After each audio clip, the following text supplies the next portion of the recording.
తెలంగాణలోనూ గెలుపు మాదే అంటున్నారు ఏపీ జనసేన నాయకులు. హైదరాబాద్ లో పవన్ కళ్యాణ్ పర్యటన, ప్రెస్ మీట్ పై నిన్న నెలకొన్న నాటకీయ పరిణామాలపై కాకినాడ రూరల్ ఎమ్మెల్యే పంతం నానాజీ ఏమంటున్నారు? మా ప్రతినిధి రాజేష్ అందిస్తారు. తెలుగు రాష్ట్రాల్లో తెలంగాణ అయిన రాష్ట్రం భారతదేశంలో ఓ అంతర్భాగమని, ఖచ్చితంగా తెలంగాణలో ఉన్న కొంతమంది ఘాటైన వ్యాఖ్యలు చేయడంతో, మరోపక్క తెలంగాణ ఆవిర్భావ దినోత్సవం కావడంతో అక్కడ జనసేన అధినేత పవన్ కళ్యాణ్ వారు ప్రెస్ మీట్ నిర్వహించడానికి, అక్కడ ఒక సభ పెట్టడానికి ముందుకు వచ్చారు. కానీ పోలీసులు నిరాకరించడంతోనే ప్రెస్ మీట్ నిర్వహించి జనసేన అధినేత పవన్ కళ్యాణ్ ఖచ్చితంగా తెలంగాణలో మేము పోటీ చేస్తాం, తెలంగాణ ప్రజలు సమస్యలపై నేను పోరాడదని చెప్పడం జరిగింది.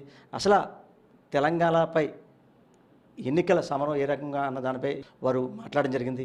దీనిపై మనతో మాట్లాడడానికి జనసేన రూరల్ ఎమ్మెల్యే పంతం నానాజీ ఉన్నారు. వారిని అడిగి మరింత సమాచారం అడిగిన ప్రయత్నం కూడా చేద్దాం. సార్ చెప్పండి, కాకినాడ రూరల్ నుంచి మీరు జనసేన ఎమ్మెల్యేగా ఉన్నారు. అయితే తెలంగాణ ఆవిర్భావ దినోత్సవం కావడం, వారు సభ పెట్టే దానికి తెలంగాణ ప్రభుత్వం అయితేనే పోలీసులు నిరాకరించారు. దాంతో ప్రెస్ మీట్ నిర్వహించి నేను వచ్చే ఎన్నికల్లో ఖచ్చితంగా అక్కడ పోటీ చేస్తాను, అక్కడ స్థానిక సమస్యలపై పోరాడతాను, గల్లీ గల్లీ తిరుగుతానని చెప్పి పవన్ కళ్యాణ్ గారు చెప్పడం జరిగింది. దాన్ని ఏ రకంగా చూడొచ్చు? అంటే సార్, దీంట్లో ఫస్ట్ నుంచి నేను కళ్యాణ్ గారిని అబ్జర్వ్ చేస్తూ ఉన్నాను ఈ అంశం మీద. ఈవేళ ఏదో సమస్య వచ్చింది కాబట్టి నేను తెలంగాణ ఉంటాను, తెలంగాణగా నా గడ్డ మీద పోటీ చేస్తాను, అక్కడ సమస్యల మీద తిరుగుతాను అన్న కాదు. అతను నైజంలోనే కానీ, అతని మాటల్లో కానీ మొదటి నుంచి ఆ తాండాల్లో వాటిలోనే తిరిగి ప్రజా సమస్యలు తెలుసుకోవడంలో ఏంటో కానీ, అతను మామూలుగా ఆయనకి ఫస్ట్ నుంచి తెలంగాణ కన్నా ఆ ప్రాంతం యొక్క ఆ సంస్కృతి అన్నా అతనిలో ఒక పార్ట్ ఆఫ్ ది లైఫ్ అయిపోయింది. అతను వన్ ఆఫ్ ది అతని జీవితంలో ఒక భాగం.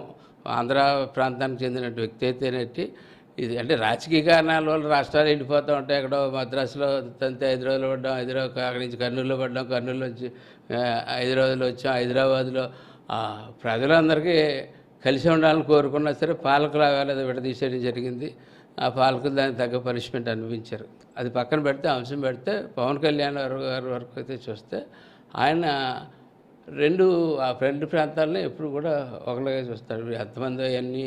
ఎంతమంది ఏం మాట్లాడినా ఆయన హైదరాబాద్ నుంచి ఏం వచ్చేయలేదు ఇక్కడికి. ఎందుకంటే ఫేస్ చేశాడు ఆయన నువ్వు ఎక్కడ ఉండి పరిపాలిస్తున్నావు అధికారంలో అంటే అట్లా కాదు. ఆయన పెరిగిన ప్రాంతం, ఆయన అభివృద్ధి చేసిన ప్రాంతం, ఆయన సామాజిక స్పృహతో నడిచేటువంటి ప్రాంతం కాబట్టి ఆ ప్రాంతంలో ఫస్ట్ నుంచి తిరిగాడు. కాబట్టి ఆయన ధైర్యంగానే అక్కడ బేస్ హౌస్ అక్కడే పెట్టుకుని ఇక్కడ డిప్యూటీ సీఎం అయినా లాస్ట్ టైం పోటీ చేసినప్పుడు ఇబ్బందికరమైన పరిస్థితులు ఎదుర్కొన్నా, ముందు ఏ పొజిషన్ కన్నా వెళ్ళినా ఏం చేసినా ఆయన 2 రాష్ట్రాలు తెలంగాణ అంటున్నారు. అంటే మరి మొన్న మేము తమిళనాడు అంతా తిరిగాం. మరి ఇప్పుడు తమిళనాడుకి వెళ్ళిపోయినట్ట. తమిళనాడు ప్రాంతాల్లో ప్రతి గుడిలోని 6 షణ్ముఖ దేవాలయాలు తిరిగి ప్రతి ఒక్క చోట కూడా జనసేన పార్టీ ఉనికి తెలియజేసాం. అలాగే సనాతన ధర్మం ఉనికిని తెలియజేసాం. ప్రొఫెసర్ నాగేశ్వరరావు విషయం వారు మాట్లాడడం, వారు వెనక్కి తీసుకోవడం, దానిపై పవన్ కళ్యాణ్ గారు కూడా ఇంకా మాట్లాడద్దు ఆపడని చెప్పడం. మరోపక్క అక్కడ ఎవరైతే శామ్యూల్ తుంగభర్తి ఎమ్మెల్యే, మరోపక్క అక్కడ స్థానిక ఎమ్మెల్యే ఇంకో ఇద్దరు, ఒక మహిళ, వీరంతా కూడా పవన్ కళ్యాణ్ గారు ఒక మహిళ అయితే పవన్ కళ్యాణ్ గారు ఫోటో పెట్టి ఆయన ఫోటో చెప్పులతో కొట్టడం, ఇదంతా చూస్తే అంటే ఒక రాజకీయ కుట్రలో బాగుంటారా? డే 1 నాగేశ్వరరావు మాట్లాడిన రోజే మేము ఇక్కడ మా ఆఫీస్లో ప్రెస్ మీట్ పెట్టాం. ఇది నాగేశ్వరరావు ఊరికే కాకతాళీగా మాట్లాడిన మాట కాదు ఇది. దీని వెనకాల ఖచ్చితమైనటువంటి కుట్ర.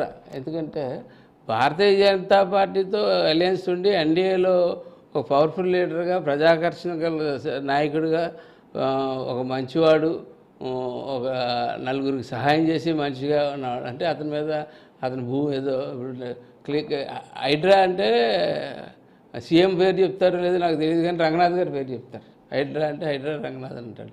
రంగనాథ్ అతను క్లారిటీ ఇచ్చాడు చాలా క్లియర్గా, అది ఆ భూమి అటువంటిది కాదని చెప్పి. అటువంటిది ఏమన్నా ఉంటే రంగనాథే తీసేస్తాడు. ఇంకా చాలా పెద్ద వాళ్ళు తీసేశారు కదా. దానివల్ల ఏదో ఒకటి అంటే ఇతని మీద ఈ నింద కూడా వేసేద్దాం అంటే తెల్లకాగితం కింద ఉన్నాడు కదా. ఇప్పుడున్న నాయకులందరిలోనే తెల్లకాగితం ఎవరు? పవన్ కళ్యాణ్ గారు. ఆ తెల్లకాగితం మీద కూడా ఒక శరామరక వేసేద్దాం అన్నటువంటి ఒక కుట్రపూరితమైంది. ఆవేళ స్టార్ట్ అయింది. నాగేశ్వర గారు మాట్లాడినప్పటి నుంచి స్టార్ట్ అయింది. దాన్ని కంటిన్యూ చేస్తున్నారు.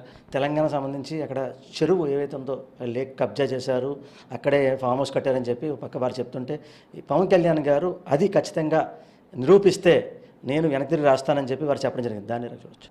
ఒకరికి ఇచ్చి చేయే తప్ప పుచ్చుకుని చేయ కాదు అది. మేమంతా ఒక 10 సంవత్సరాల నుంచి ఆయనతో ట్రావెల్ చేసిన తర్వాత మాకు అర్థమైంది ఏంటంటే ఆ చెయ్యి ఒకరికి ఇచ్చి చేయే తప్ప ఒకరు తీసుకుని చేయి కాదు. అటువంటి పరిస్థితుల్లో ఎప్పుడన్నా ఒకవేళ నిజంగా అందులో అయితే ఏమీ లేదని ఐటీ రంగనాథ్ గారు చెప్పేశారు. కానీ అపోహ మటుకు బయట పెట్టారు. ఆ అపోహ తీసుకుని అంటే కొలుసుకుని సర్వే చేసి అందులో ఏమన్నా ఉంటే ఆయన రాసిచ్చేస్తారంటున్నాడు కదా, దాంట్లో ప్రాబ్లం ఏంది? చూసాం కదా ఓవరాల్గా తెలంగాణకు సంబంధించి తెలంగాణలో ఈరోజు పవన్ కళ్యాణ్ చేసిన వ్యాఖ్యలు, అలాగే తెలంగాణలో ఖచ్చితంగా జనసేన కూటమిగా అలయన్స్గా ముందుకు వెళ్తే మా ప్రభావం ఖచ్చితంగా ఉంటుంది. అలాగే ఏవైతే అంటే ఈ అక్కడ సైట్ సంబంధించి లేక్ ఏవైతే అక్కడ చెరువు కబ్జా చేశారు అని చెప్పి చెప్తున్నారు. అలాగే పవన్ కళ్యాణ్ గారు ఖచ్చితంగా అటువంటి ఏమైనా ఉంటే వెనక్కి తిరిగి రాస్తాను, అటువంటి ఏవి లేవని చెప్పి చెప్తున్నారు. మచ్చలేని నాయకుడు ఉన్నాడంటే జనసేనకు సంబంధించి పవన్ కళ్యాణ్ అని చెప్పి ఎవరైతే కాకినాడ రూరల్ ఎమ్మెల్యే చెప్పే పరిస్థితి. ఇదే కొంత తాజా పరిస్థితి. కెమెరా